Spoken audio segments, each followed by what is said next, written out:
the city planners doing that work, they'll often increase the sizes of roads. So on a soft title property that might only have a 2 metre wide road, they'll decide that in the future that needs to be a 15 metre wide road, and that land will be cut off the soft title properties on each side. So when this conversion from soft title to hard title is done, nearly in every case, the property will be reduced in size because some of the property needs to be given up for the road expansion.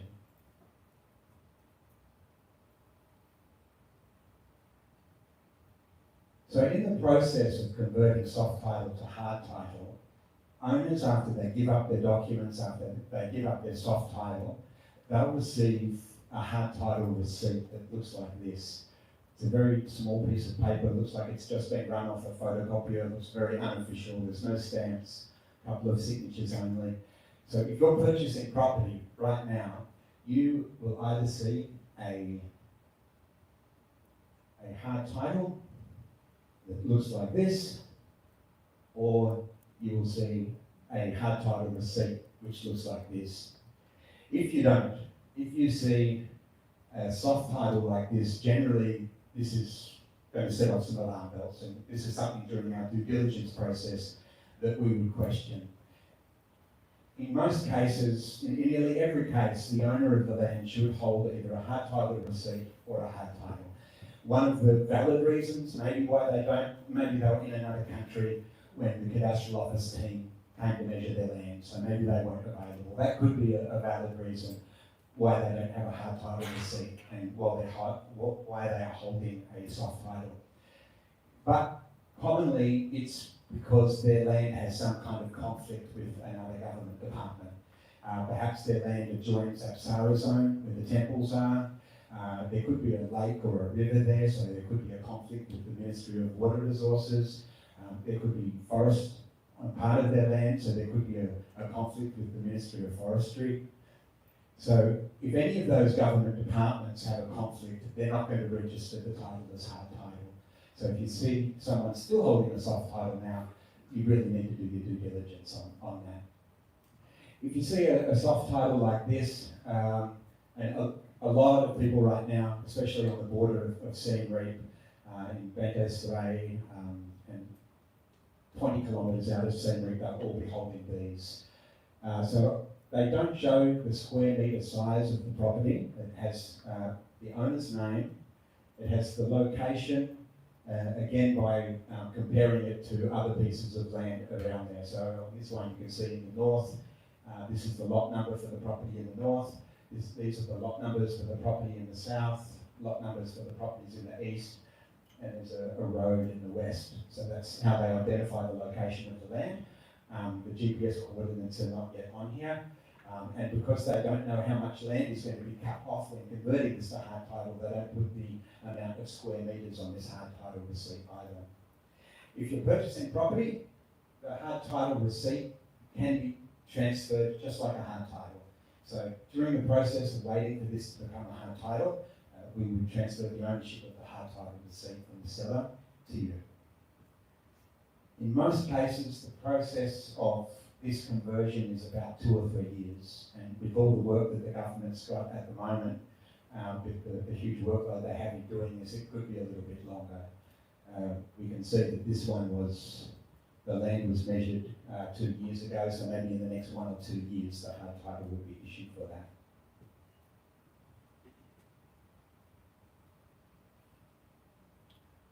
Okay, so talking about property taxes, as a property owner, as someone purchasing property and later to become a property owner, these are the 2 taxes that you'll become familiar with.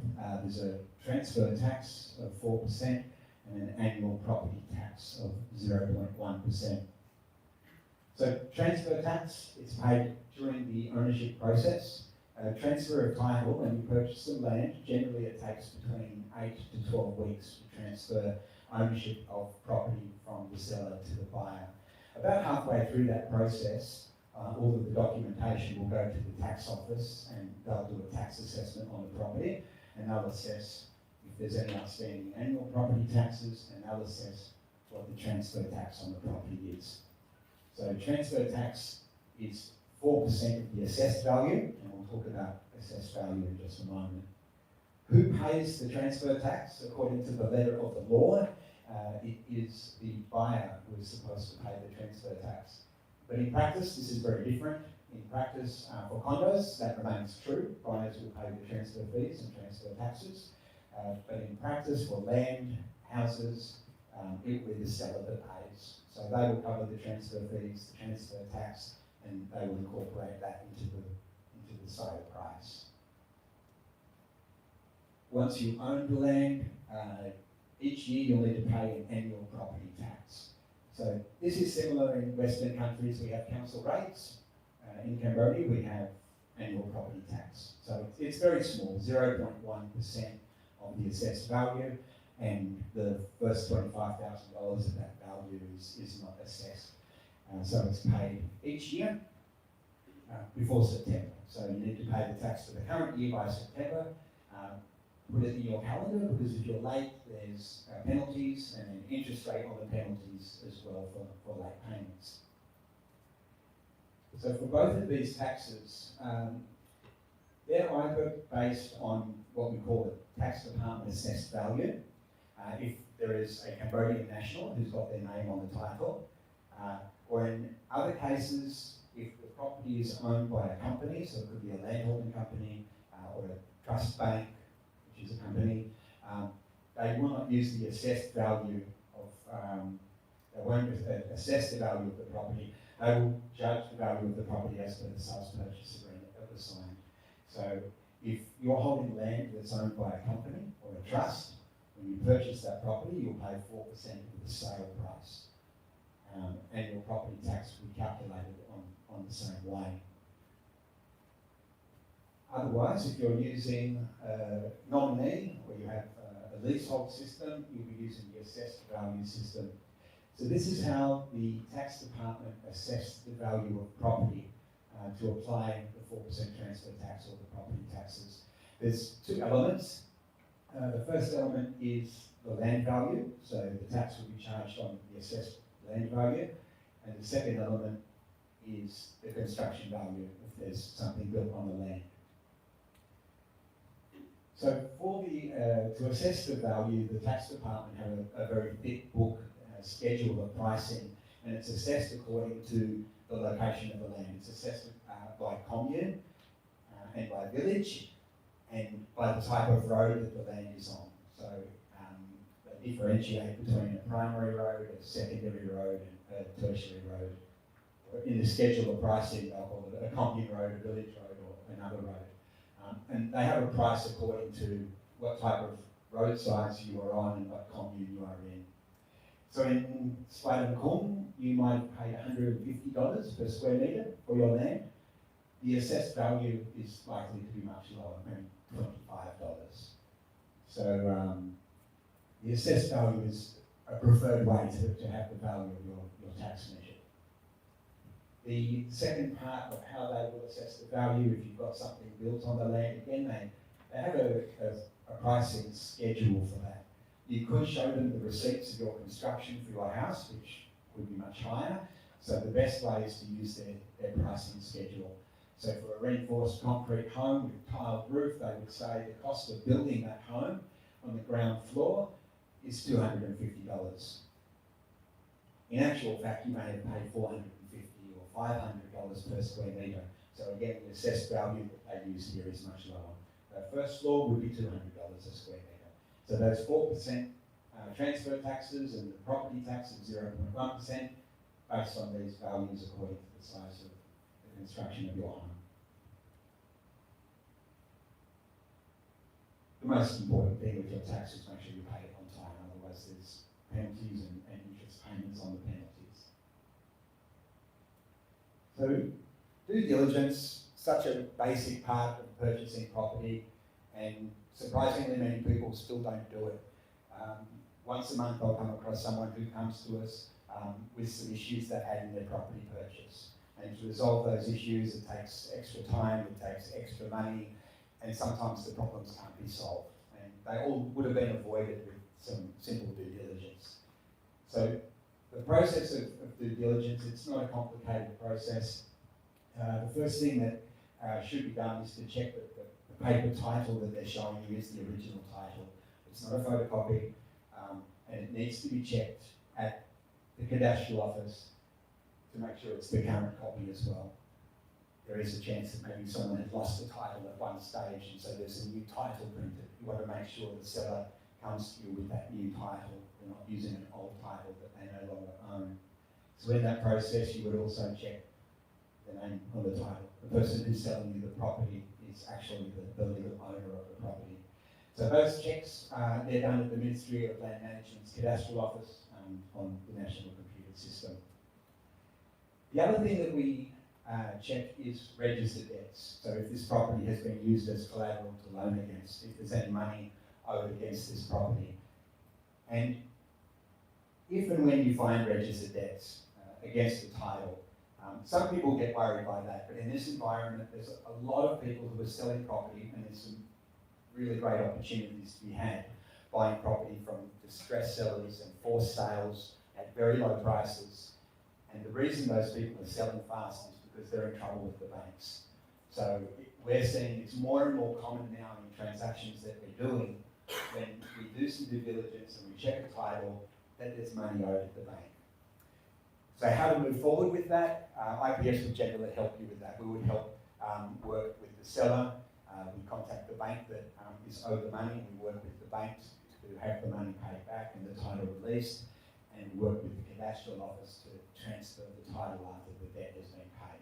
So we can make that a very easy process for you, but part of that is knowing exactly, is there a loan against the title and how much money is owed. Very important to check for legal disputes. There's two ways that is done. The first check can be done at the Commune office. In Cambodia, Cambodians will do anything to avoid going to court. Going to court is a very complex and expensive and sometimes unfair process. So a lot of disputes with regards to land we find are brought to the village chief or the commune chief, and sometimes the district level. So when we approach the commune office, it's a great way to find out if there's any disputes. Maybe there's been border disputes, or someone purchased the land, you didn't pay for all the money. Sometimes there's very minor issues that wouldn't affect the sale, but we also hear about those things as well. The commune office can tell you about the history of that property and anything that's relevant now. I do recommend that apart from doing a check at the village and commune level, that you also go to the Cambodian court. It is a deeper dive, the due diligence. It takes a little bit longer and it does cost a little bit more money. But if there has been a problem that the commune office was not able to resolve or adjudicate, then possibly it's gone to the courts. So we need to check at the courts to see if there's any outstanding issues there. That check will also tell us if the seller has had any other related issues with other properties. So it can also give you a little bit of information about the history and the trustworthiness, I guess, if you like, of that seller. If you've got payment terms with that seller that you might consider a bit risky, it could be good to know about the history of that seller with other properties as well. So that's something else that would come up with a check at the Cambodian courts.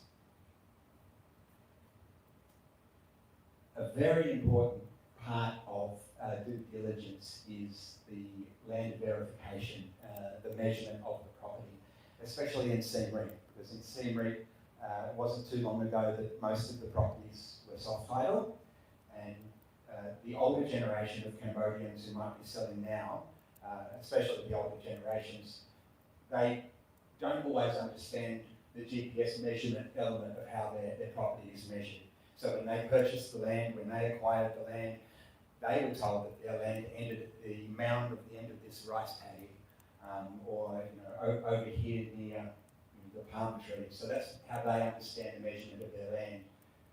When we bring someone from the Ministry of Land Management's Geography Department to measure the land with the GPS equipment, they may see that their border is in a slightly different spot than what they understood. And it's very common that we'll see fences built in the wrong spot. Maybe the neighbour has built onto your land that you're buying, or maybe the seller has built the fence onto their land. So it's important before you put down any money, before you put down a deposit, before you get financially involved, to know exactly the borders of the property and to make sure that the seller understands that and that the neighbours understand that. So as part of the due diligence process, we'll go out, we'll measure the land, we'll get the seller there, we'll get the neighbours there. If there's any problems, and I would say 50% of the time there is, the geography officer who comes from the Ministry of Land Management's Cadastral Office is a great authority to have there. They deal with this every day, and they're brilliant at explaining to sellers and neighbours about why their border isn't where they think it is. And in nearly all cases, the problem's resolved there on the spot, and it is never an issue again. So this GPS measurement and the confirmation of the boundary, it's a really important process. Keep in mind when you're purchasing some property, the seller is going to want to be, they're going to be very aggressive about making sure you buy and you don't walk away. So they'll try and get you to commit to putting down a holding deposit right there on the spot. No matter how urgent they say it is, or maybe they have someone else coming tomorrow to look at the land, always get this land verification done first before putting down some money. Because if you put down a deposit and then you find the fence is in the wrong spot, then it becomes your issue to resolve instead of the seller's. And if you want to walk away, you're going to lose the deposit you put down. So they're the elements of due diligence. Due diligence generally takes between 3 to 7 days to complete. So any seller selling property can wait 3 to 7 days for you to commit to buying your new property. And IPS, of course, we can help with this whole process. So foreign ownership. How can foreigners own property in Cambodia? And often people will say they can't. So the misconception there is that foreigners cannot own land in their own name on a hard title, on a freehold title. But there are methods of owning land that doesn't touch the ground, and there's also methods of owning landed property, land and houses. So we'll go through those methods. There's 5 ways this can be done. Strata Title being the first of them. So Strata Title applies to condos only. Strata Titles are only issued to properties which have been registered with the government as co-owned properties. So a co-owned property means that the buyers of the condo own their condo, what's inside their condo, and they also share ownership of the rest of the property as well. Compare that to an apartment building that doesn't have strata title, that only has soft title. Strata title, co-owned properties, co-owned properties are more expensive because the owner owns more of the property. You've got your unit and a share of everything else in the building. Strata title's relatively new to Siem. So if you have a look at Phnom Penh, they've been issuing strata title there for I think over a decade. There's tens of thousands of strata titles issued in Phnom Penh. In Siem Reap, there is about 300. And the first people to do that was Caravan Residences, and they did all the heavy lifting 3 years ago, so they had to get people from the ministry in Phnom Penh to come to Siem Reap, implement the computer systems, train all the staff, and get all the systems in place to allow for the issue of strata title. And that took some time and some effort and cost. Since then, the people that have followed have benefited from that. So strata title in Siem Reap now, it's a normal thing. So it's everyone is very familiar with it. There are only a few projects in Siem Reap that have been registered as co-owned buildings that have the right to have strata title. It's a case of buyer beware, because I've seen there's a few other condo developments in Siem Reap that have sold condos to foreigners saying they have strata title, they're going to get strata title, and years later they still haven't, and it's questionable whether they'll be able to get it. The process of getting strata title is complex, it's complicated, and it can be expensive. So right now, the places that do have strata title are Caravan Residence, Rose Apple Square, where we are today, Encore Grace Residence, a wellness resort, and this is a new addition, so I won't talk a lot about SD Condo, but just in the last few days, we've found out that they've finally achieved the registration of their buildings for co-ownership, and their strata titles have been issued. We've checked it with the cadastral office, and there's also banks that are willing to give loans based on those strata titles to foreigners, which we've never had before in Siem. We've never had banks willing to give loans to foreigners for strata title condos, so that's quite cool. So these are the places you can go to and expect to get the strata title. On the strata title, it looks very similar to the hard title, it's freehold title. You'll have the amount of square metres of the unit here, the location of the unit, and the stamp of the cadastral office.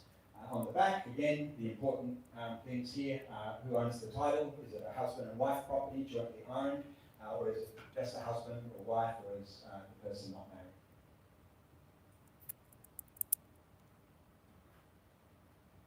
The second form, the second structure used by foreigners to hold property in Cambodia is the land holding company. I think in the past this was a pretty popular system. It's very popular with venture capitalist types who understand shareholdings. It's also very popular with people who want to own multiple properties, because the land holding company can own all of them. So in this case, a company is open. The foreigner can own 49% of shares in the company. They need to have a Cambodian nominee to hold 51% of shares. A power of attorney is created to give the control of the 51% of shares to the foreigner. So the foreigner then controls 100% of shares in the company, and the company holds the property as an asset. So the company owns the property. Setting up a land holding company, it's a little bit expensive compared to the other four methods.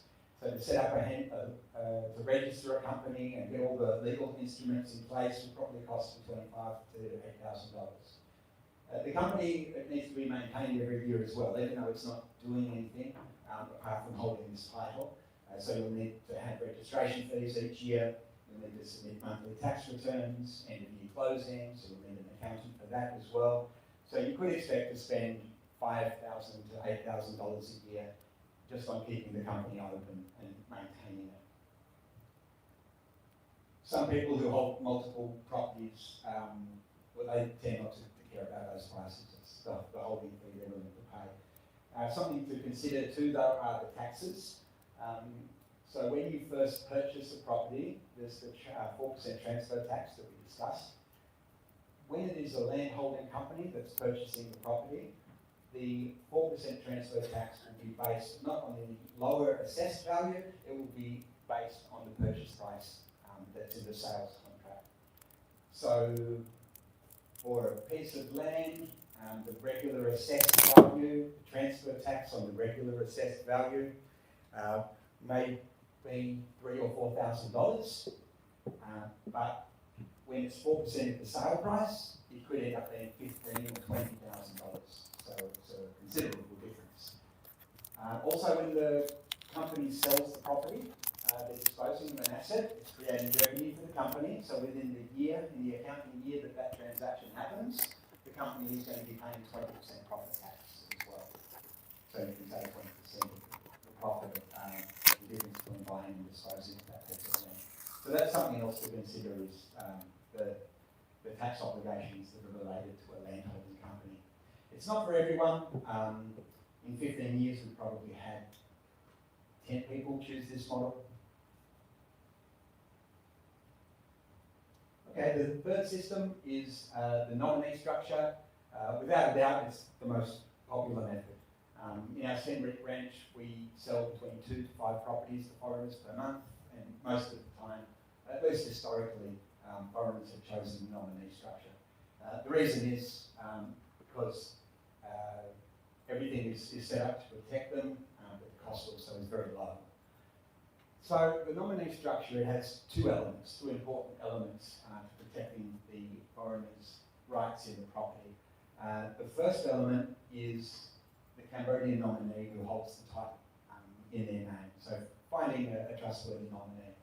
And the second element is the paperwork that secured the foreigners' rights to those property, the paperwork that makes sure it's secure and protects them against a nominee that might go rogue.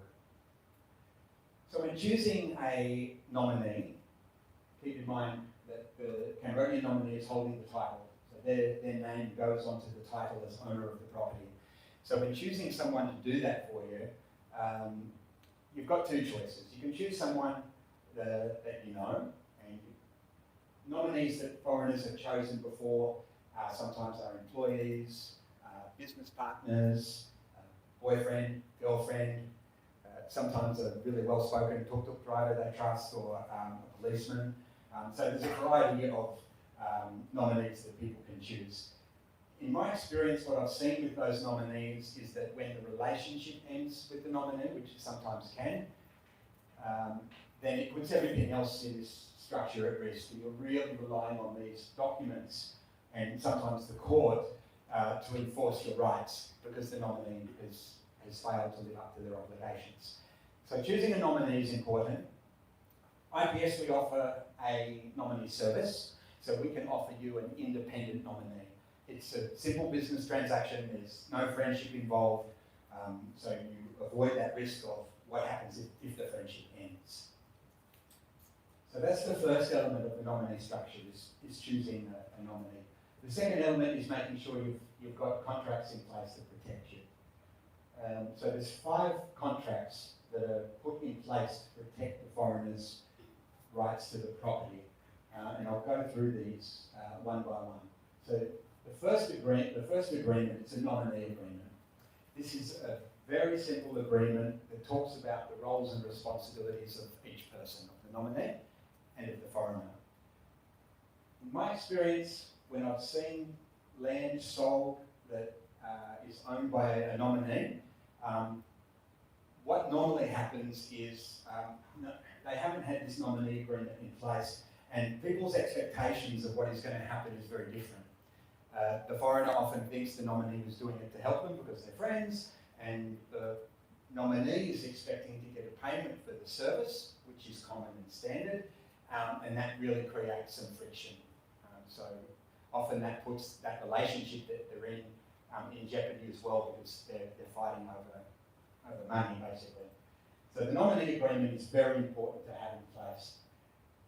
Historically speaking, 10, 20 years ago, it was only the nominee agreement that lawyers were doing for people. They didn't have these other contracts.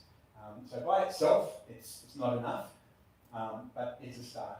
So the roles and responsibilities in the nominee agreement, the nominee will agree that they're holding the land on the foreigner's behalf. They agree they have no financial interest in the land. They agree they're not entitled to any of the revenue the property produces, and they agree to follow the foreigner's instructions relating to the land. Most importantly, when the land's sold, to be in attendance to thumbprint the title transfer documents that transfer the ownership of the title from the nominee to the person who's buying. The foreigner, they have obligations as well. As the property owner, it's their obligation to pay the taxes and on time, so it doesn't affect the reputation of the nominee whose name is on the title. And they also guarantee not to do anything illegal on the property. Run a casino in Siem, for example, or operate a government opposition party, or more relevant recently, a scam operation. So they're the roles and responsibilities of the nominee agreement. The second document that is signed is a loan agreement. So the loan agreement, it sets up a cashless loan to the nominee. The nominee will sign an agreement saying they borrowed money to the value of the property from the foreigner. So if you purchase a property for $100,000, the nominee will sign a loan agreement saying they borrowed $100,000 from the foreigner, and the only way to repay that loan is by transferring the rights in the property to someone the foreigner nominates. It would be whoever's buying the land in the future. Using this loan agreement, we then set up a mortgage, and this is the exact same system that banks use when they lend you money and the property is used as collateral against that loan. So what is done is they place a hypothec over the title. In some countries it's known as a lien. So a hypothec or a lien is placed over the title. And what that does is it locks down the title, meaning it can't be sold, It can't be sold. It can't be used as collateral to loan against. So your nominee can't go and use your title to borrow money, and they can't sell the property whilst that mortgage is registered against the title. The registration is done at the commune level. So anyone coming on a grassroots level and approaching someone at the commune office and asking about this property is going to know about the registration. It's also done on the national level at Ministry of Land Management's cadastral office. So it's on the national system. If someone was to scan the QR code here, they would see that if there's a hypothec or a lien registered against the title. It's written on the physical title, so as well as being put on the National Electronic Database, it's also written on the physical title. So this is the section for mortgages, and here it's got the foreigner's name, who's lent the money, how much money was lent to the nominee, the date it was done, and the interest rate. So anyone looking at the hard title or physical copy of it will see that it's secured by that hypothec. To put the hypothec on, it requires both the foreigner and the nominee to visit the commune level and the Ministry of Land Management and give their thumbprints on the forms to place the hypothec.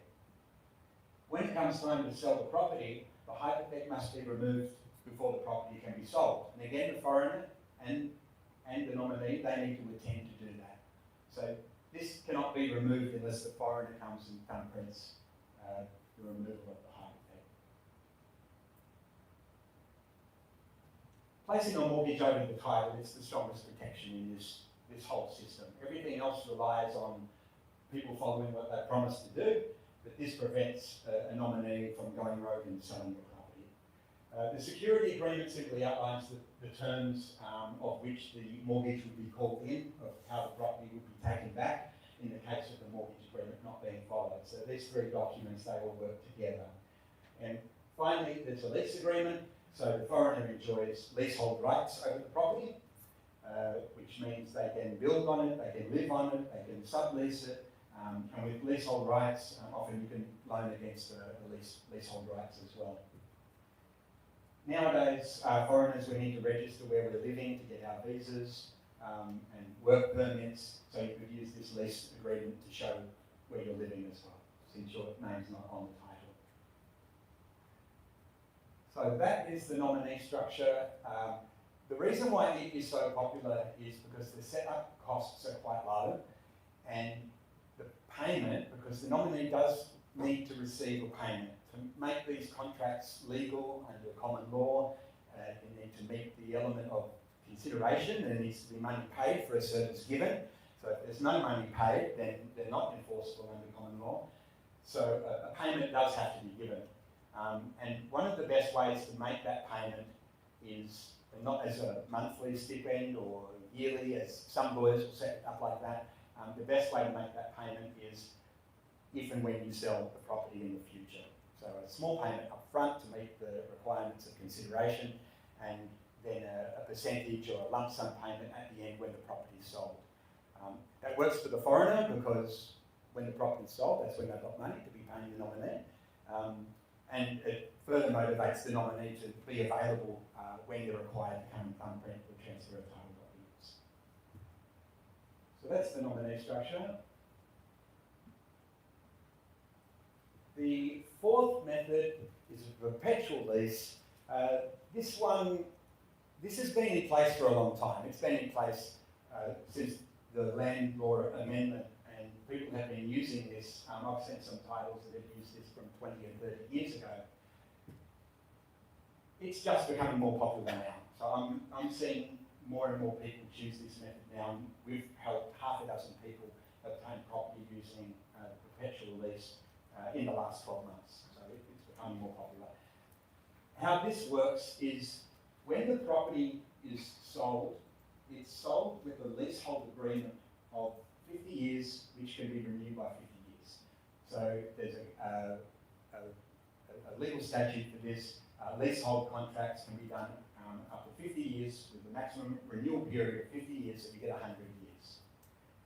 So you can own the property, you can own the leasehold rights in the property for 100 years. And for most people, that's enough. If they don't have any immediate heirs, or if they're unable to think that far into the future, then this system's acceptable for them.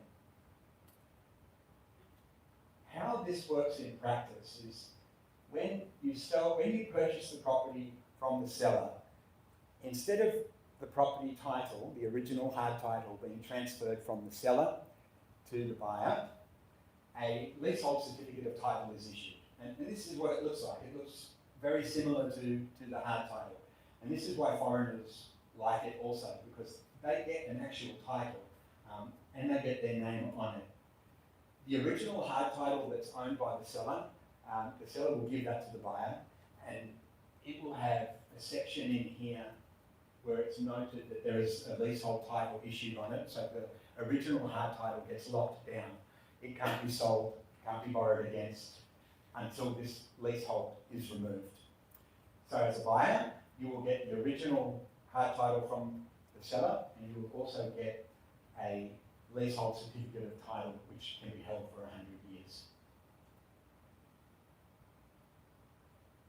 Having one of these, it can also give you a little bit more negotiating control on the price with your seller. The cost of setting one of these up, of getting a leasehold certificate of title printed and issued like this, it's $2,500. And we can help with that. But there's no transfer tax involved for the seller. So the seller, that 4% transfer tax and associated transfer fees, they don't have to pay that. So they could be saving $2,000, $3,000, $4,000. So that gives you a little bit more negotiation advantage when you're buying the property. You can let them know when you sell this to me, you don't have to pay those transfer fees, and you can negotiate a lower price. What will happen with the perpetual lease in 100 years? So in 100 years' time, according to the law, it cannot be extended. It's possible that the heirs of the seller and the heirs of the buyer who aren't going to be around at that time, they could get together and say, hey, look, I've got the hard title here and this lease here, could you make a new one for me? The seller's heirs might not agree, they may, or laws could have changed by then and foreigners could be holding the hard title without the leasehold title rights. So 100 years, it's a long way into the future. And people who don't really care what happens in 100 years from now, they're choosing this method to hold property in their name. The last method of holding property by foreigners, this is relatively new. It's supported by the 2019 trust law, and the government, wanting more investment in Cambodia, specifically set this up for there to be a fully legal and regulated method of property ownership for foreigners. Today, there's a few $1 billion of property real estate under trust.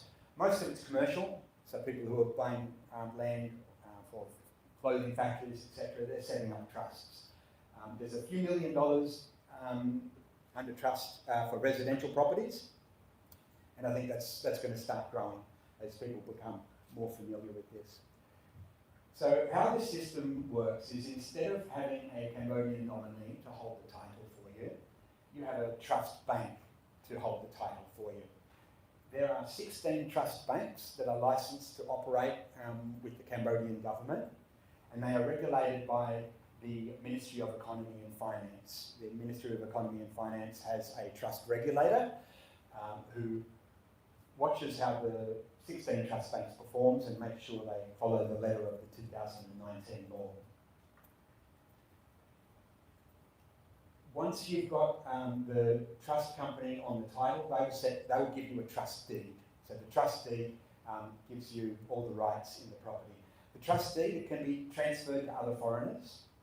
It could be dissolved, and then the hard title would be transferred to a Cambodian, if a Cambodian is purchasing it. I think one of the positive things about a trust, there's two things that I particularly like about it. If a foreigner holds a property under trust and they're transferring the rights to another foreigner, it's the trust deed that's being transferred, it's not the property title. So there's no transfer tax involved. So that can be useful in a price negotiation. The other thing that I really like about a trust setup is all aspects of what happens to that property can be set up within the trust. So there's no need for a foreigner to have to worry about having a last will and testament. A will in your home country may not be effective here in Cambodia, so you would have to register a will in Cambodia. With the trust deed, it's not required. In the trust deed, you can set up everything that will happen to that trust. You can set up who owns the property now, who owns the shares of that trust now. There can be multiple people. If you become incapacitated or pass away, you can set up who the property will go to. You could say 100% goes to my wife, or 50% to each of my children, or any setup is possible with the trust. So everything what happens after you pass away is set up within in the trust. So I think that's very handy. One thing to consider with trusts is when you first purchase property, the trust is a company. So the transfer tax that's charged initially when you obtain the property is going to be 4% of the purchase price. So you'll need to talk to the seller about that, because the seller, they will agree to pay 4% of the assessed value of their property. They won't agree to pay 4% of the sale price. So, for example, maybe the assessed value of their property, the tax on the assessed value is $2,000. The tax on the sale price might be $10,000. The seller would pay the $2,000 and you would need to pay the difference. So when you're purchasing property and you're putting it in a trust structure, just make sure you factor that difference in transfer tax into your calculation for the purchase price. The cost of running a trust structure, it really depends. There's 16 banks and they all have different methods and different models of how they charge for it.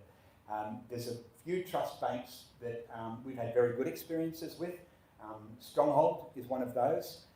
The ease with which they set up the trust is very simple. It's not a very complicated process.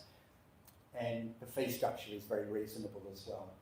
For example, a property under $250,000, you would pay $1,800 per year to the trust bank, so $1,800 fee per year. You could get discounts if you pay every 3 years or every 5 years. And there's a small amount that's also paid to the trust regulator. There's a few $100s each year that's paid to the trust regulator. So it's a good structure. It's set up ideally for foreigners, but you're dealing with a bank, so there are bank fees involved. So they're the 5 systems that foreigners use to purchase property. Each one's a little bit different, and each one is, in my experience, interesting to different type of people, depending what element of risk they want to take on, depending how much money they want to pay, or depending on their circumstances, if they have children or who they want the property to go to. So there's no one set structure for everyone. It really depends on what suits people's individual situation and appetite. All right, so let's move to the Siem Reap market update. What's hot and what's not in Siem Reap? The property market in Siem Reap, prices started from a very low base 15 years ago, and it's been rising rapidly and continuously ever since. The prices of land has been on an upward trend like this for all that time until COVID. So COVID was a big price shock, but I think also a bit of a price adjustment as well. So it really has stopped that upward trend. Since COVID, we've had other challenges. We've had the Prince Group fiasco. So there's been scam centres, which has affected Cambodia's property market. There's been the Thailand border conflict, and now we've got Trump causing an impact on the whole world. So it's not just Cambodia. What's affecting the Cambodian market is coming from external global economic situation as well.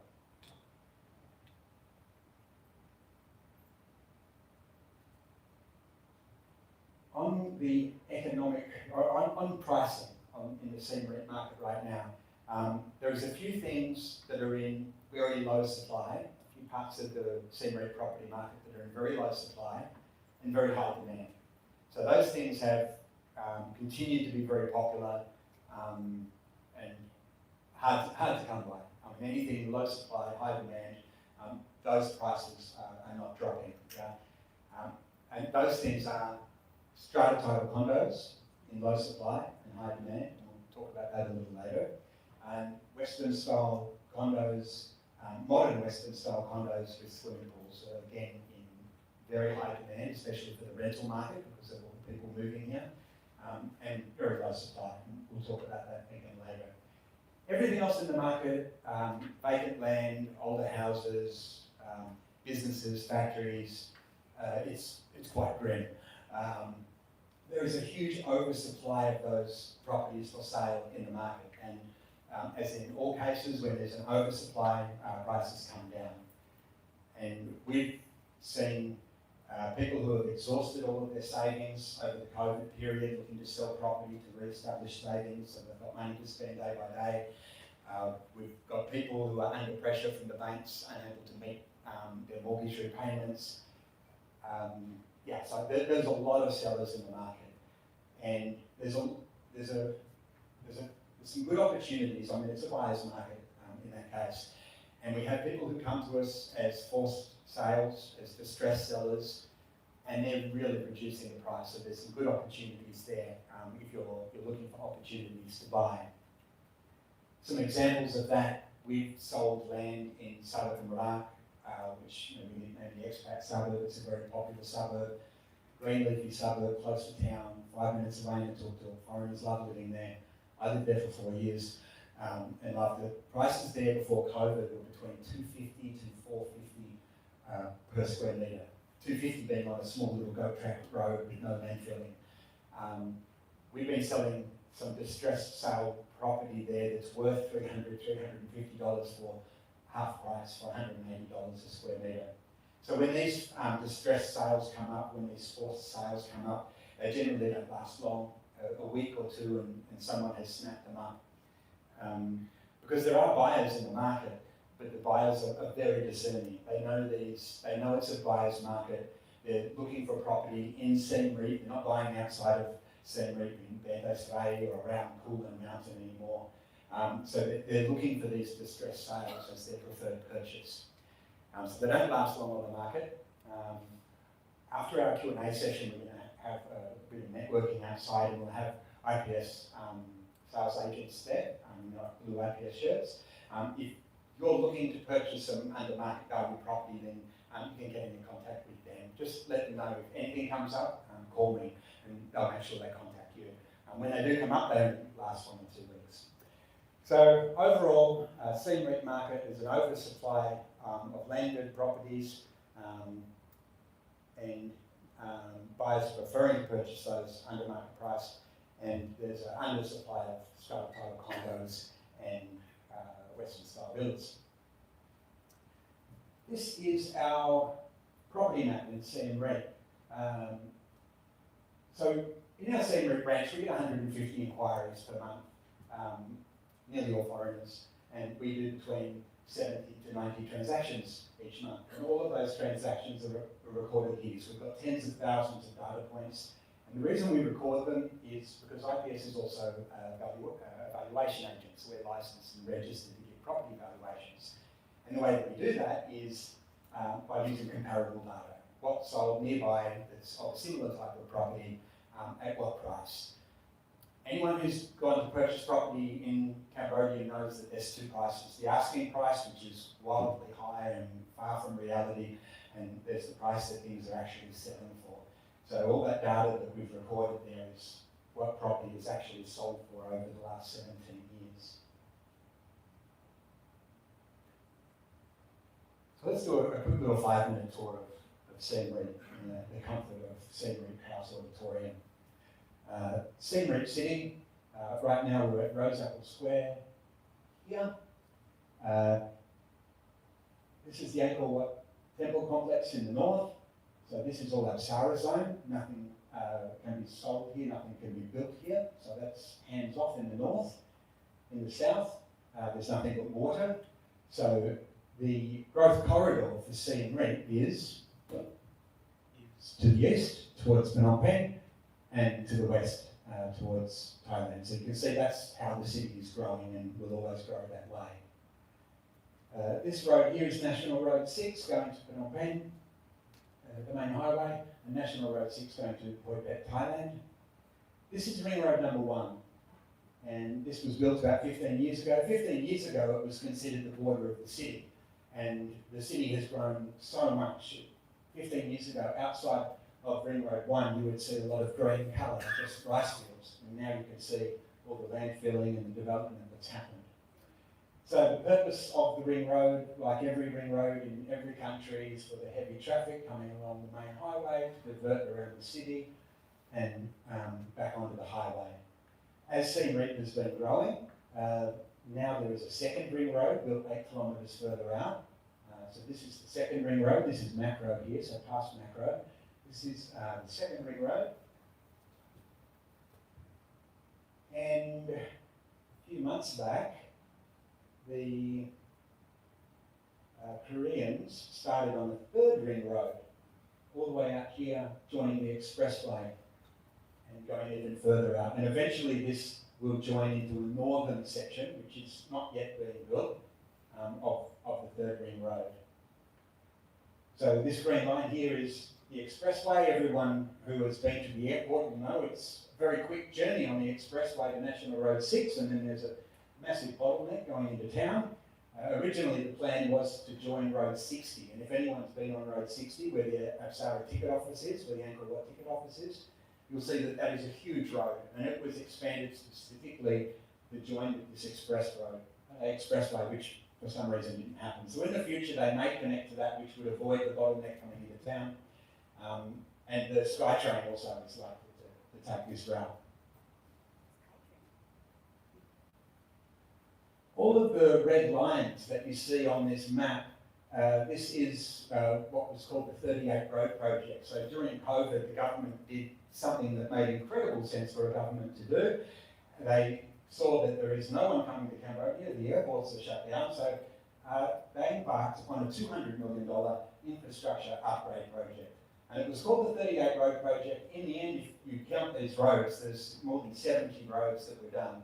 So that infrastructure upgrade, it meant new cement roads and high quality roads, not ones that last 1 year. These are high quality cement roads, wastewater systems, connection to city water, footpaths, lighting. It's a huge difference.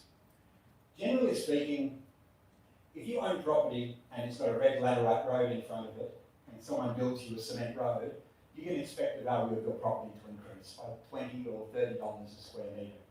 Since this, and that should have been the result from this infrastructure project, to all the people who benefit from all these roads that you see on this map. But because the fact that it's COVID and the economic situation since then, we haven't seen those price rises. But the infrastructure's there and it is built in. And when the economy improves, I think that's when you'll start to get to see that value released in the prices of land of those people who benefited from that infrastructure. Where to buy in Siem Reap, it's always about location. It's true. There is a few elements that I think is very important for us foreigners to know that's different from our countries where we come from. Where we come from, we've got zoning laws that dictate how construction can be done. So there is the residential zone where only houses can be built. There's a commercial zone where only businesses can be built. And there's an industrial zone where only factories can be built. So Cambodia doesn't have those zoning laws. And it means anything can happen anywhere, anytime. So a factory could be built in a residential zone. Everyone's seen a problem with, a karaoke bar blasting music in a house that lives next door. So those kinds of things wouldn't happen if there were zoning laws in place. So it's very important to consider that fact when you're purchasing property. And how can you protect yourself against it?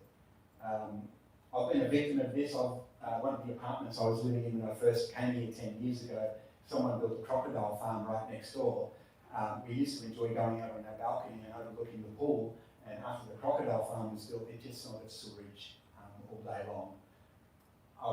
We've got a client who's got a property in the middle of Sadakum Rak, beautiful property, Western style villa, just like what you would see back home. used to rent to GMs and hotels for $2,000 a month, and then someone built a karaoke place next door. So KTV music playing into the lounge room till 3 o'clock in the morning. And that home was built in an established area. So things like that, they affect your investment. And if you're going to spend $200,000 or $500,000 on a property investment, something like that can completely kill your investment. So you really need to make sure that you mitigate that risk. And I think the best way to do that is by building next to some kind of green buffer zone.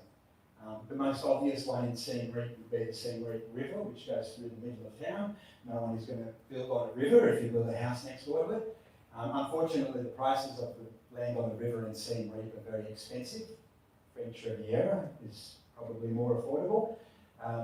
So I don't think that's an option. We had one developer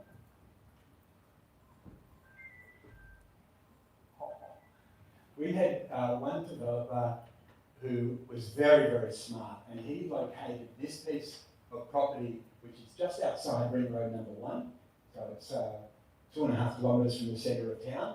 It's got this huge green buffer zone. It's 18 hectares of parkland populated by wildlife. There's a lake in the middle. And he was smart enough to purchase a large piece of land all around this property.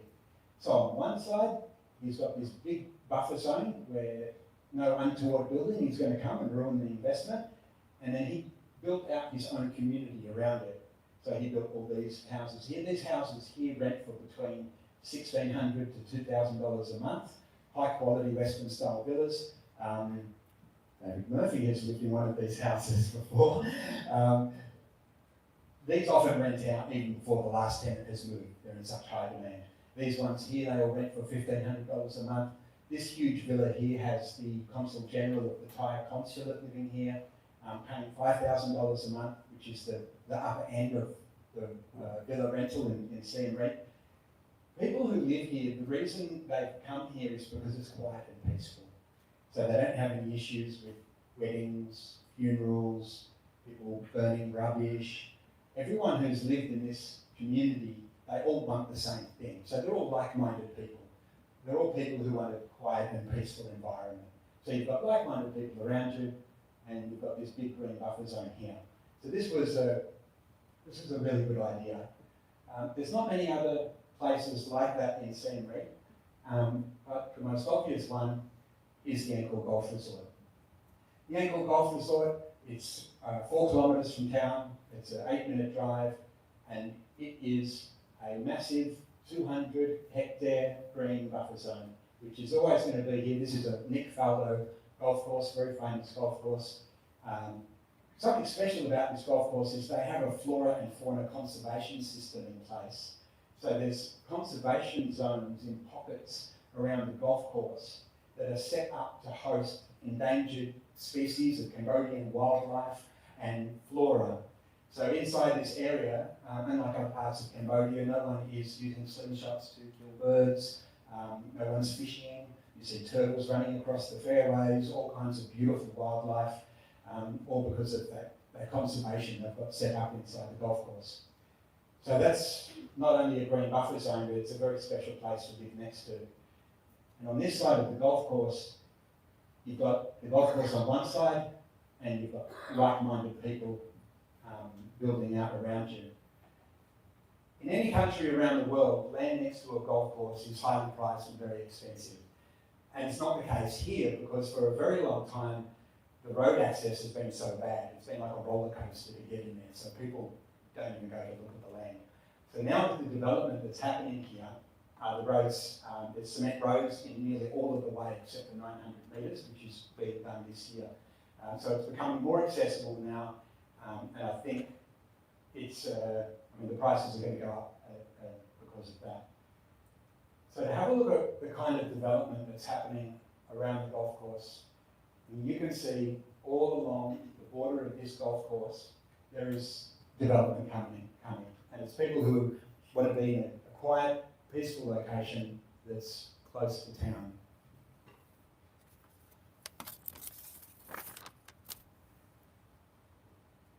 Let's have a a quick look at the kind of development that's actually happening there.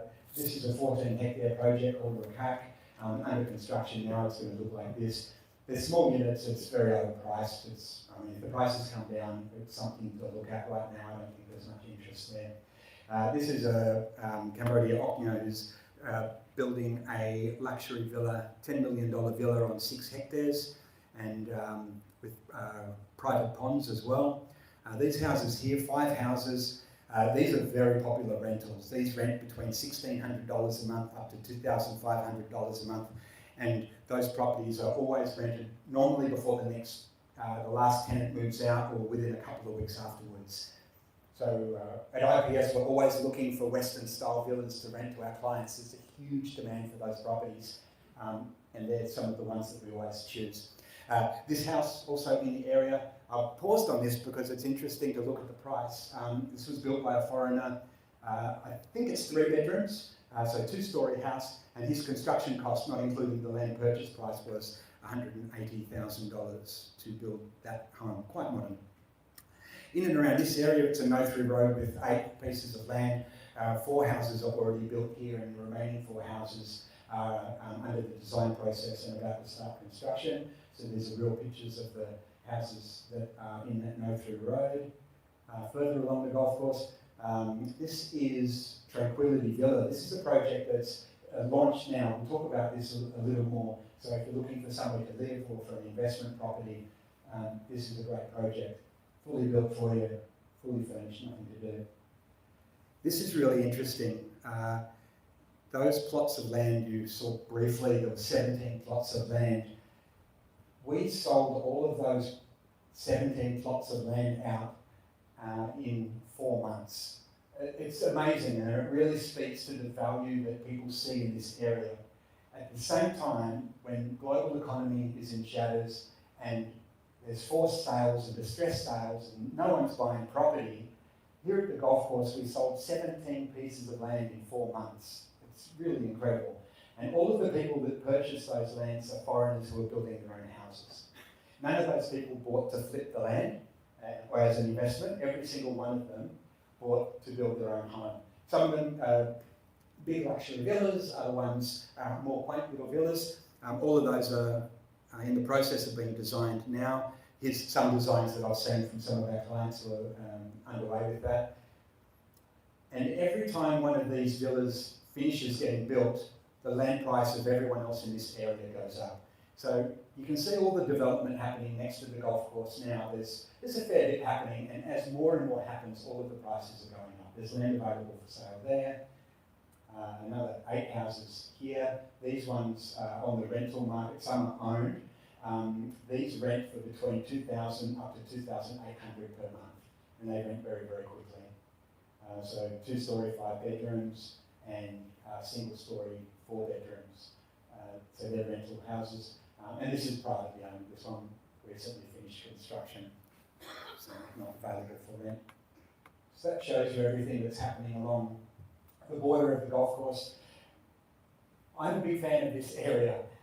If you're asking where is the best location in Siem Reap to buy, my opinion, I've been living here for 22 years, I've been in Siem Reap for 10 years, I'm a real estate agent that knows all of the property around Siem Reap. This is the best place to buy in Siem Reap. And this is where I've bought my land and where I've built my house. So we've got beautiful sunsets, beautiful sunrises, peace and quiet, wildlife going over our homes, like-minded people around us. It's a 8-minute drive to the middle of the city and it's 4 kilometres away. So I highly recommend that area.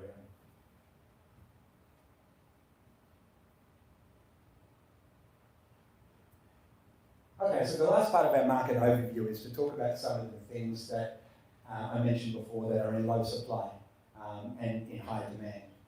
So Western style villas are in low supply and high demand. Why are they in low supply? It's because Cambodians who are building homes, they don't really understand what foreigners want when they buy a house. And you'll see if you've gone to rent a house in Siem Reap and Cambodia, you'll see there's a lot of things that aren't included. So in the kitchen sink, there's no hot water. How can you get the dishwashing liquid off the plates with cold water? There's normally there's no oven, so how do you cook a chicken or bake cakes? So there's some simple things that foreigners want that aren't here, but also the modern style of home, Cambodians aren't really building those. Foreigners who do understand what the market wants, generally they're not building homes either. Not many people are willing to take on the challenge of moving to a country where they don't speak the language, they don't know architects or builders, and get involved in building a house. So that's the reason why there's such a low supply of these houses in the market. And the reason for the demand is mainly rental demand. Some people are buying these houses to live in, sure, but there is a huge demand on the rental market. So right now in this month at IPS, we've got 3 clients with a budget of between $1,500 to $1,800, and we've got nothing to show them. So we're telling those people to wait until some of the houses we know that are rented now finish their lease, and then we can show them through those houses. There's a huge demand for these houses. And so because of that demand, how to meet that demand? When there's nothing available to buy, people have turned to buying off-plan villa projects. So properties that aren't yet built. You're buying a plan, you're buying an idea. At IPS, that's probably the toughest thing that we could sell to anyone, trying to sell a place that's not built yet. But in the last 2 years, we have sold 10 off-plan projects to people. And it's, again, because there's nothing else out there. So their only choice is to buy something that someone is reselling at a really high price, or to buy something off-plan at a very reasonable price. So for that reason, we've sold already a lot of pre-sale off-plan projects over the last couple of years. Most of those have been to people who are living in them, and a few have been to people who put them on the rental market to get rental return. So there's 2 projects I want to let you know about. One of them is Tranquility Villa. This is the one that I mentioned just a while back that's near the golf course. So the developer of this project has made this fit for the rental market. So if someone is looking for an investment, this is perfect for the rental market. This is something that if you buy this today, IPS will rent it for you. We will rent this all day, every day. It's perfect for the market of what people are looking for. And people who are looking for a home, for the same reason, I mean, they're going to be happy living in the home as well, because it's perfect for foreigners. So at this Tranquility Villas, you can purchase a 3-bedroom villa on a 700 square metre piece of land, so a very generous sized piece of land, fully landscaped, fully furnished, with a swimming pool for $295,000. So that's ready to move in. You take your suitcase, your keys, and it's got everything in there. It's got mattresses, linen, furniture, everything is ready to go for $295,000. So we've sold 2 of those already, and there is 6 more on the market for sale. If you're looking for a larger villa, some of these properties could be joined together to make a larger piece of land if you want something much larger. The other project that has been selling a lot off-plan, specifically I think because of the price point, are the Wat Chalk villas. So these are located around the Wat Chalk area. So obviously not as exclusive, it doesn't have the benefits of the peace and the quiet and the tranquility of being around the golf course area. It is next to Wat Chalk, so it's a village area, but the price point is really good. And you can see the design of the houses, it's very modern, it's very clean. This developer has sold almost 20 houses. Half of those are already renting. We're renting those now. They rent for between $1,200 to $1,600 a month, and they're all rented. The other half are under construction. The majority of those were sold to people who were looking for a rental return, because they were all sold at under 200K, so the price point is very good. Under 200K, you get a 7 to 8% return on investment. So these villas are only on a small piece of land, so the land sizes are 200 square metres, 250 square metres, but they're also sold fully furnished, ready to move in. So as a home or a rental investment, either of those properties are very interesting, and they meet the criteria of what's hot in Siem Reap's property market. The other thing that I mentioned that's very popular in low supply and high demand in Siem Reap condos with Strata Title.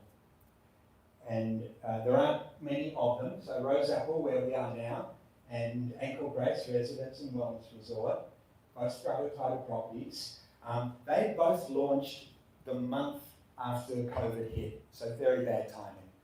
And they weren't built yet, so we were selling these off-plan, we were selling them prior to construction, 300 units between the two projects, and they all sold out over 3 years. So even in this terrible environment, so it's another aspect of low supply and high demand. They still sell even in a terrible market. So they've all sold over the last 3 years, and now we're doing resales for those. We're actually finding it difficult. People are calling us now and asking for resales to buy these units, and we're actually finding it difficult to get owners to sell. Owners there are either living there and they're happy, or they receive a guaranteed rental return agreement and they're getting guaranteed rentals every month, or they're renting it out themselves and they're getting that rental income. So we've been speaking to owners here, and some of them are just saying, no, my rental return is too good.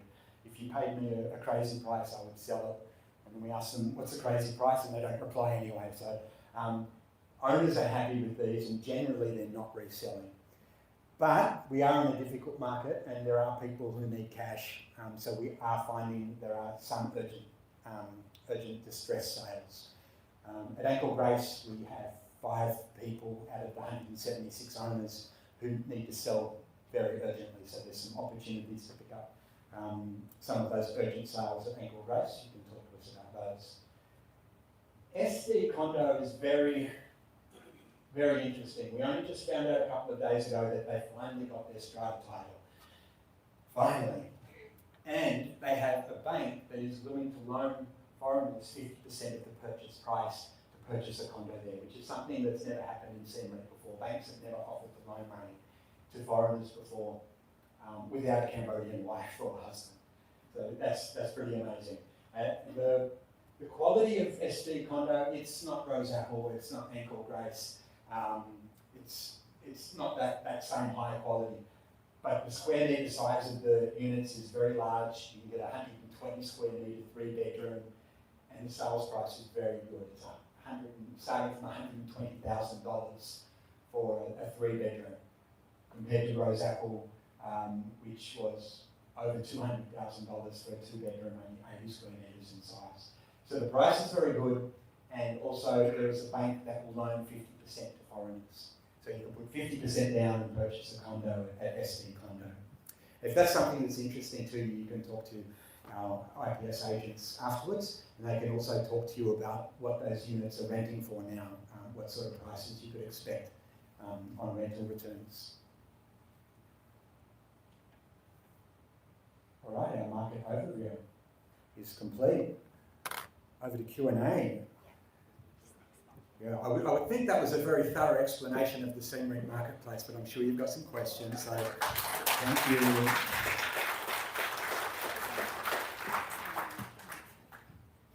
What are you doing? So there's been some questions that have come in from the QR codes during the seminar, so let's, and these are very common questions as well. Excuse me.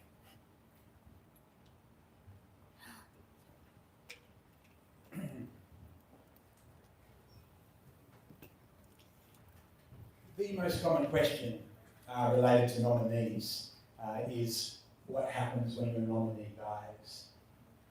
So all of the nominee agreements, the 5 agreements, the nominee agreement, the loan agreement, the mortgage security agreement, and the lease agreement, they have clauses in there for death and being incapacitated.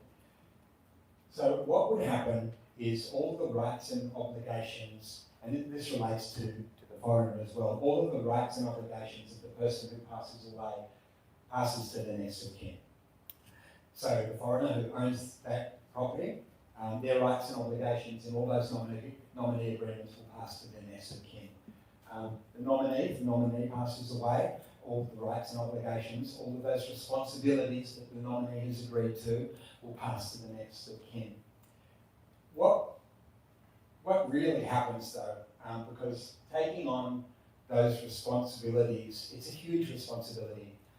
And as I've seen, not many nominees want to take on those responsibilities. Sometimes foreigners bring a friend of theirs into our office so we can explain the nominee contracts to them, and after they've gone through them all and realised the responsibilities they're being asked to sign up for, I would say maybe half the people, they don't agree to do it. So if your nominee was to pass away, you would go to the next of kin, you would explain to them, these are the rights and responsibilities that now you've inherited, there's some financial reward involved for this for you, and there is some responsibilities that you have to follow. Is that something that you're interested in doing? And if they're interested in doing it, they could simply continue with the arrangement that's in place. They may not be interested in doing it. And if they're not interested in doing it, then you need to find a new nominee. So to find a new nominee, it's going to be the same as selling the property. So you're going to need to transfer the title ownership from the heir of your old nominee to a new nominee. So part of that process is transfer fees, transfer taxes, and it would take 8 to 12 weeks to do. We've had one experience with this once before. It wasn't one of our nominees, but we sold a property where the ownership was held by Brett Ciarone. I don't know if it's any Americans here. You may know him, a very famous American lawyer. He helped to draft all of the laws in Cambodia in 2001. And he had Cambodian citizenship, and he held many properties under his name as nominee of his clients, hundreds of properties. So sadly, when he passed away, there was a lot of properties that needed to be transferred. And so we came across that because one of the properties that we had just sold was held under his name. So it involved going to the court, telling the court that the nominee has died, and getting the court to instruct the cadastral office to transfer the ownership to another nominated nominee. And that process, it took 6 months, and it cost $5,000 in legal fees and court costs per title. So that's what you could expect. So that's something to consider. Perhaps choose a healthy and young nominee. But if the nominee was to pass away, you'd have some extra costs. You need to transfer the title ownership to a new nominee if the old nominee's heir doesn't want to take it on, and you have to pay those court costs in getting the court to instruct that transfer to happen. Next month. I have a trust and I'm curious if it is suitable for purchasing a house with land. If it's a trust that's registered with a Cambodian trust bank, yes, you can. If it's a trust in another country, the trust would be the beneficiary. You would still have to open up a Cambodian trust, and the beneficiary of that trust would be your trust abroad.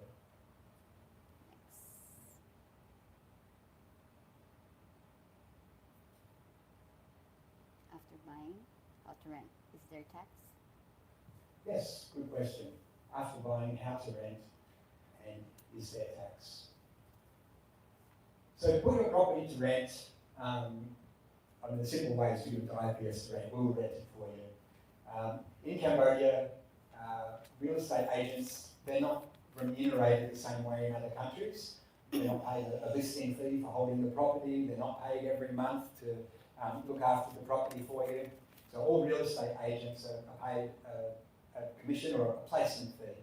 So for all of the work that they do in finding clients and the running expenses of their companies and wages, they receive a once-off commission. So for a 1-year contract, the rental agency will receive 1 month in rent. So if you rent your property for $1,000 a month for 1 year, the real estate agency will earn $1,000 from that, and you will earn $11,000. You will earn 11 months rental for that. With regards to tax, we've had it quite good for a long time. In the past, the government, there is a rental tax in place, and in the past the government wasn't really able to track that rental.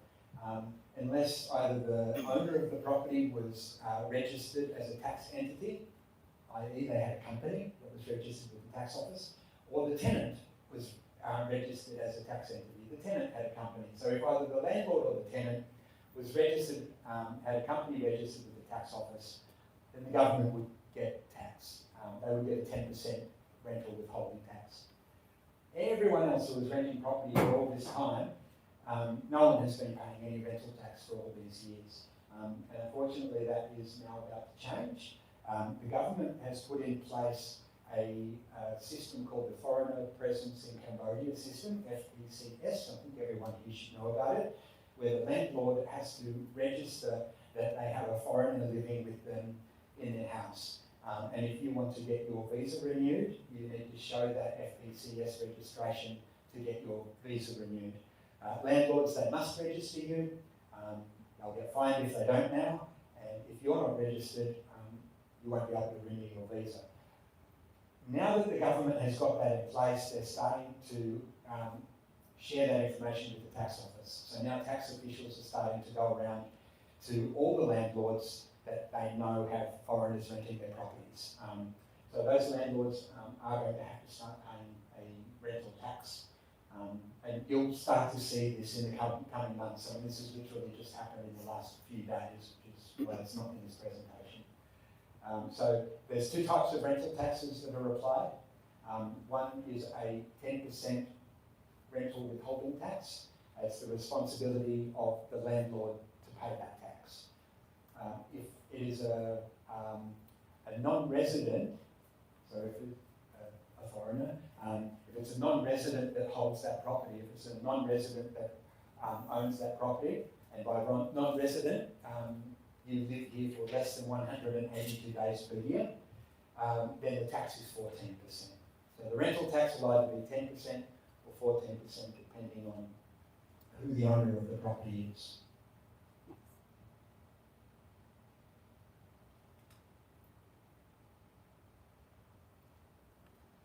Is it better to have the hard title under a Cambodian person or directly with a notary or lawyer registered for this? I think this comes down to trust in your nominee.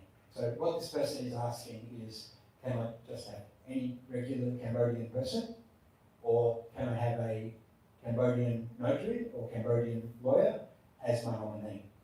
A lot of people will have more faith in their Cambodian lawyer or a Cambodian notary as a Cambodian national to be their nominee. So if you have more trust in your lawyer, if you have more trust in a notary office, then that's the way you should go. I think there is almost no chance that a notary or a lawyer is going to do the wrong thing by you. So I think they're probably more trustworthy than anyone else. A notary even more so than a lawyer, because to become a notary, they need to put down a substantial deposit with the government. It's more than $1 million to be a notary, and if they do anything against the law, they can lose their deposit. So a notary is probably even more trusted. We do have a few clients who have used their lawyers as their notary, as their nominee. The big difference is the cost. I know some lawyers charge our clients, one of our clients is paying $20,000 per year to their lawyer to be their notary, to be their nominee. And then when the lawyer needs to travel anywhere, so if they need to do the transfer of title or apply for a construction permit on the land and they need to travel from Phnom Penh to Siem Reap, they also charge our client the travel costs for that as well. So having a lawyer or a notary is definitely going to cost you more money. And I think they'd probably be more trusted than most nominees. As I mentioned, we've had a lawyer who's passed away before, and that ended up in a difficult situation, 6 months in court and $5,000 for the title to transfer from the nominee who just died, because the lawyer was a very old and not very healthy guy. So I hope that answers that question for you. Ben, from that, can my lawyer independently? The lawyer independently verify the title at the cadastral office and confirm the chain of ownership for at least the past 10 years. Yes. Yeah. So a lot of the information on the hard title, if it's a new hard title that has a QR code on it, you can simply get by scanning the QR code. There's some basic information that you get for free, and for more detailed information, you need to sign up and pay a registration fee, and then you get a deeper level of access. So some of that information you could get yourself. You could ask IPS to do that for you. You can get your lawyer to do that for you. Again, anything with a lawyer involved is just going to cost you more money, because that's how lawyers operate. A lot of services related to your property purchase, when you're dealing through an agency, or specifically IPS, a lot of those services we provide for you, so we can do title checks for you. We can do a lot of things for you that a lawyer will do, the exact same service and at a fraction of the cost. In some cases where we've already been paid a commission for the sale of the property, we'll do those things for free.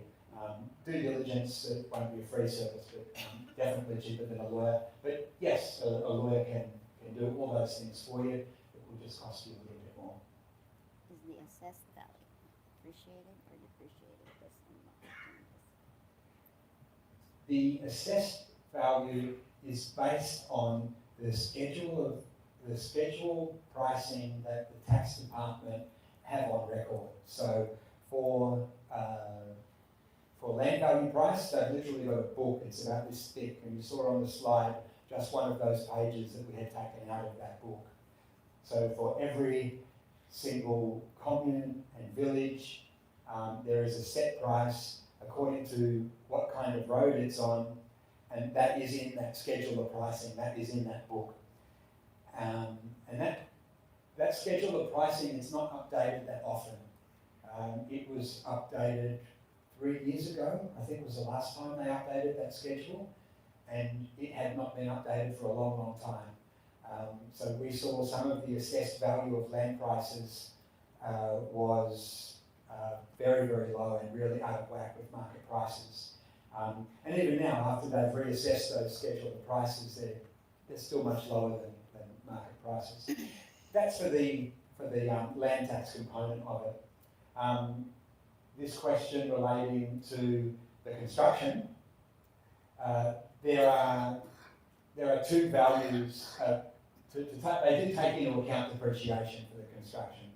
So they have an assessed value according to what level the building is built on, and whether it is a property that is under 10 years old or whether it's a property that is over 10 years old.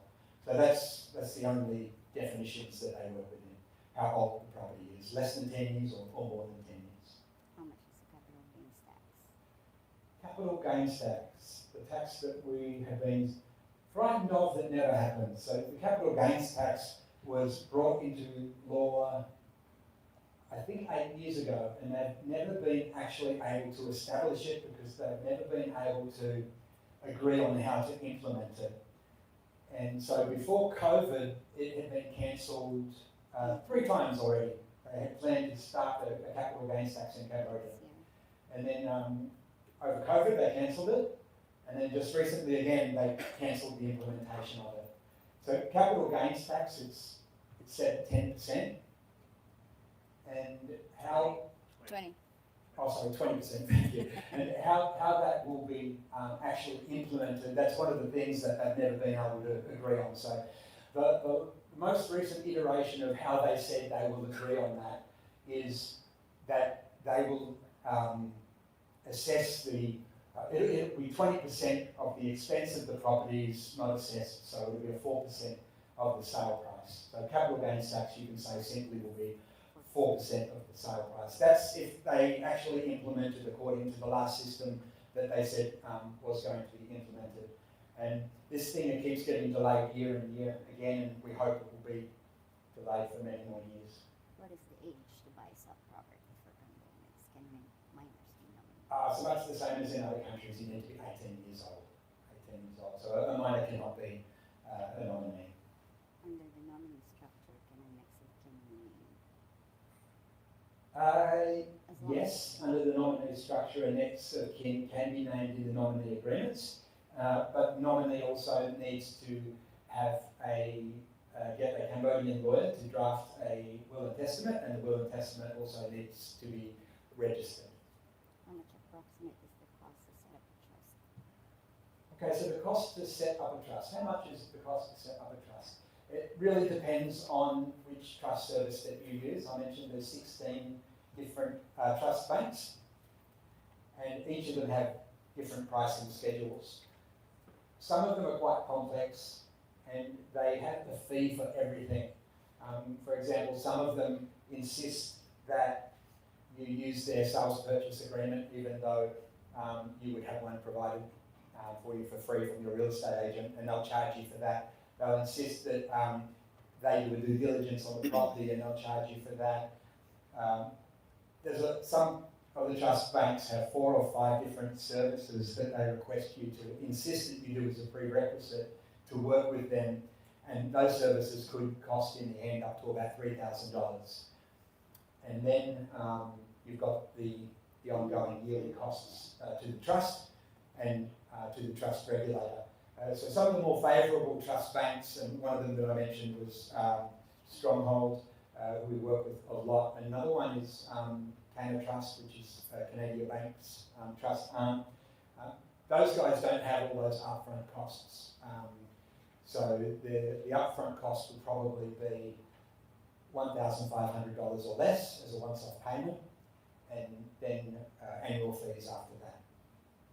What mortgage options, if any, are available to foreigners? So as a foreigner, it's difficult, almost impossible to get a loan. To get a loan, except for the one recent exception I just mentioned with ST Condo, to get a loan, foreigners need to be married to a Cambodian, and they need a Cambodian marriage certificate. And so both their wife or husband would go on the loan, and then the foreigner would go on as a to support them. But the foreigner would also need income that's generated in Cambodia, so you can't earn income in another country. So it's quite difficult for foreigners to get loans on properties. So they'd have to be married, have a Cambodian partner, have a Cambodian marriage certificate, have to earn income here in Cambodia, and also meet a means test from the bank to generate enough income, and that would need to be proven income. The one exception to that is just what we've heard about in the last couple of days, and I think there is Yeah, there's a question for that. another later. question on that. Yeah, or it goes with that later. Oh, we'll cover that when we get to it. Okay. There's going to be The SkyTrain. So the SkyTrain is in the same basket as the Siem Reap Expressway from Phnom Penh. These are both things that have undergone feasibility studies and are planning on being built. And so they're both things that are going to happen eventually, that have undergone feasibility studies. I mean, some people have even spoken about what route the Siem Reap Phnom Penh Expressway is going to take. But I guess right now they're waiting for funding. So, you know, I can't tell you when it will happen, but it will happen. under a trust as NGO structure. Do I have an unconditional right as beneficiary to remove and replace the trust? Under trust and NGO structure. NGO structure. NGO structure is. Do I have an conditional right as beneficiary to remove and replace the trustee at any time without cost? So under a trust, the verbiage that is used, the trust bank is the trustor, the trustee is the person who takes out the trust, it would be you if you're purchasing property, and in addition to that there's also a beneficiary, so it's the person who benefits from that trust. And in most cases the trustee, the person who takes out the trust, and the beneficiary is going to be the same person. It's going to be you. So if you purchase property, you're the trustee, you've registered the trust with the trust bank, who is the trustor, and you're also the beneficiary. In some cases, someone might purchase a property and make someone else the beneficiary. They might make their wife or children the beneficiary. So if you are the trustee, under a trust, when you are the trustee, you can nominate a beneficiary, or you can nominate multiple beneficiaries, and you can change those beneficiaries at any time. An NGO structure, I'm assuming that's referring to a landholding company, perhaps, I think. Perhaps. Yeah, let's assume Ben? it's Where's Ben? Non-government organisation, it's a charity. Charity. So a charity might have different stakeholders. So I don't think it's a question we can answer correctly. Oh, so an NGO who's taken out a trust? Yeah. Yeah, okay, under a trust and NGO structure. So unconditional right as beneficiary. So NGOs have a memorandum of articles that, like any company, that dictates who controls what within the NGO structure, who has the rights to do what things. So if you use an NGO as the trustee for a trust, those memorandum of articles have to be given to the trust, so to the trustor, to the trust bank, so the trustor understands who in the NGO is able to do what. So it would depend on what is in the memorandum of articles of your NGO structure. From IPS experience, what do you see happening with land surrounding the ring roads, especially the upcoming ring road developments from MAS? Yes. So every time a ring road gets built, there's always an explosion of development that happens around them. And it's not just ring roads, I mean, it's true for every road. The cement roads that I saw over the last 1 or 2 years being built to my home, as soon as those roads were built, all the roads leading off those roads all started getting a bunch of houses being built. So anywhere there's an improvement in infrastructure, there's going to be development coming. We've seen it with Ring Road number 1. We saw it more recently with Ring Road number 2.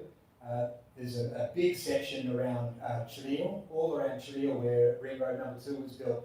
All the land filling started happening and people selling filled land and flipping land and making good profit just by paying for some landfill and then selling the land. The same thing on the other end of Ring Road number 2 in Sambor. That part of the Ring Road is much further out of town, so there's been a lot of development happening there, but not so many sales because it's so far from town. So the new Ring Road that's being built now by the Koreans, it's a long way out of town. And one of those ring roads actually passes right through a new development, a very large development that's happening there. It's so far out of town, I'm not quite sure how they're going to go for their sales. So yeah, there'll be value go up and increasing value go up in the third ring road further out of town, but I don't think that value increase will be very fast because it's so far from town. All right, we have 5 minutes left to answer questions. Perpetual lease, this structure only applies to project sales with the seller's developer, or can it also work with individual owned landed property? And can I sell my perpetual lease? Yeah, so you can put a perpetual lease on any hard title property. So anyone who has a hard title property, you can put a perpetual lease over that property. The only exception is that there can't already be a loan against that property. So we've come across some people who have wanted to place a perpetual lease, establish leasehold rights over a property where that property is at the bank, it's been used as collateral to loan against. And that's very difficult unless the lender, unless the bank who has got rights over that property agrees to the perpetual lease and they never will, it's not possible. So as long as the original hard title doesn't have a loan registered against it, it can have a perpetual lease registered against it. Can I sell my perpetual lease? Yes, yeah, you can sell the perpetual lease. So I think you need to find someone who's willing to take over a perpetual lease. So I think probably 70% of foreigners would be willing to take over a perpetual lease. So if you were to buy some land now, build a house, you've got a perpetual lease for it, you've got leasehold rights over it, someone else wants to buy your house. A Cambodian would not take over the perpetual lease. They would ask you to dissolve the perpetual lease and then transfer them a hard title. A foreigner may look at it and go, oh wow, this is a perpetual lease, I can have my name on this. I'm interested in this is attractive for me. More so than a land holding company owning it or a nominee holding it. I think 70% of foreigners would be interested in taking over a perpetual lease when purchasing property. Trusted company, what happens if one day the bank or trust company has to shut down? What would the property owner need to do in that situation? So this is one of the risks in a trust company. So if you have a look at, compare it to the risk of a nominee, the risk of a nominee is what happens if the nominee dies, how do I get the title transferred? With the trust company, it's what happens if the trust company goes bankrupt.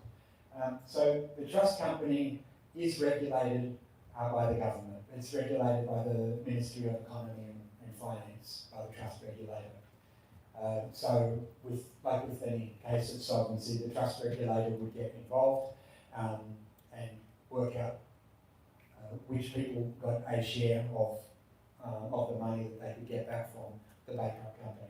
Last two questions. What happens to the property if the nominee was clean from debts, gets into debts after a few years? Yeah, that's a good question. One of the roles and responsibilities listed in the nominee agreement, of which there's many others, 25 clauses in the contract. One of them is the nominee has the responsibility to let the foreigner know if they have any loans or if they get into any trouble with loans immediately as soon as it happens. So if your nominee got into trouble and didn't pay back a loan, the creditors would be looking for assets to come after. The first assets they would come after would be assets that are clear of any type of debts, of any debts already. So your nominee would have their name on your title, and you would have that title already secured with the Ministry of Land Management. There would be a hypothec already placed over that, and that hypothec would take precedence over any other debt that comes afterwards, unless it went to court and a court determined that that first hypothec had to take precedence to the later hypothec, but that would be a matter of a court decision. Last question. SD Condo, which bank did the loan and what are the requirements as foreigner to meet the loan requirements? Sure. So SD Condo is working exclusively with PPCB Bank. So PPCB Bank, they have met with the Ministry of Land Management already, have assessed the acceptability of the titles that are issued for SD Condo. So they've confirmed they have strata titles, they've confirmed that they can be loaned against, and they are willing to loan to foreigners or to Cambodians. So they require a 50% down payment. So you need to make a 50% down payment to the developer and then show proof of that down payment to the bank before the bank releases the final 50% in loan. You can apply for the loan before paying the down payment to the developer. So the requirements, you need to have either a company in Cambodia, a business in Cambodia that earns money in Cambodia. You need to be earning a wage in Cambodia, or if you earn a wage in another country, you need to be able to show some some bank evidence that your wage has been is being paid into Cambodia. So if you're a contractor, you're earning salary in another country, and the country is being paid into a Cambodian bank, and you can prove that, then PPCB will accept that. And it just needs to be needs tested, so they need to have a look at how much you're earning. The terms that they're giving out, we only spoke to them about this yesterday, so it's quite new. They haven't yet given us the interest rates, but the terms will be 5 years, 10 years, and 15-year terms. Okay, I think we can answer one more. This is a very quick answer, I think. If I had a 10-year golden visa, could I buy a property with a hard title with my name on? It's not really a quick answer. We can get a quick answer. But it's a no. Yeah, I mean, no. The answer's no. The explanation's longer. Yeah. So the 10-year golden visa, it's not really a scam. It's something that a property developer in Cambodia is working with the government to issue visas so that they can sell their property. So it started with them trying to sell a development where they couldn't sell the land, so they came up with this idea. You buy the land for $100,000 and you get a 10-year visa. The land's actually worth $20,000. So that's how it all started. Now that company does have a few other properties now. I think they've got about 6 properties all up. So to get the 10-year golden visa, you need to purchase one of their properties. And those properties are mostly in Phnom Penh. The golden visa, it's not a specific type of visa. It's not a special visa that's been issued by the government. It's simply an EB class visa. It's a working class visa. Okay, I think that's all of them. Thank you. Okay, thank you. Thank you so much. Thank you. That brings us to the end of the session. Hopefully today helped clear things up for you and gave you a better understanding of how property ownership works here in Cambodia. Thanks everyone for taking time to join us. We're not rushing everyone out, so please feel free to enjoy the refreshments, drinks, have some snacks, chat, talk to us if you have any more questions that you haven't answered today. Thank you for your time. Enjoy the rest of your afternoon.